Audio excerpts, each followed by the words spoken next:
A lifetime of work resulting in several big gifts in a Fort Dodge, Iowa woman's will. Marcus McIntosh has more tonight on the $1 million gift she left to her community. When Fort Dodge resident Bonnie Barnett passed away, many knew how deeply she cared about this community, but few knew the legacy she would leave behind. The 80-year-old left behind an estate worth more than $1.3 million. Money she left to 7 different Fort Dodge organizations. That includes more than $530,000 that will establish an endowed scholarship in her name at Iowa Central Community College. Astonished. Really, we were just blessed to be able to receive this gift. And Bonnie was well known in our community, and I remember Bonnie from, working as the cash register at the grocery store, and just a very sweet person. Bonnie Barnett was a student at Iowa Central from 1961 to 1962. She also worked on campus. Barnett was employed for the dining service that served meals to the campus community.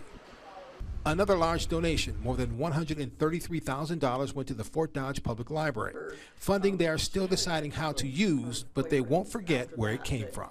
We had gotten some books in, and we looked at them and said, oh, if Bonnie were still alive, we'd love to. These would have been the types of things she'd have checked out, and we'd have been calling her and say, hey, Bonnie, we've got this book in for you. Bonnie is described as a hard worker who often worked 2 jobs at a time. Few knew the kind of wealth she was accumulating. She lived in this modest house on the northwest side of the city. The executor of her estate says she made the $1 million+ over time. She worked at the Starlight Village as a waitress for, tens of years, probably 30 or 40 years. I know we found some cash in her house that had been tips that she saved, and quite a large amount of cash.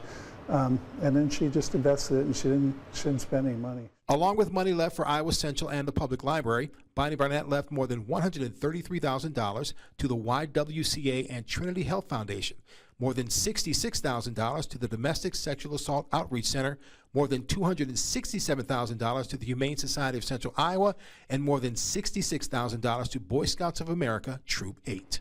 In case you were wondering, Bonnie Barnett was not married at the time of her death. She did have a brother and 2 nephews who live in other states, but they were not close.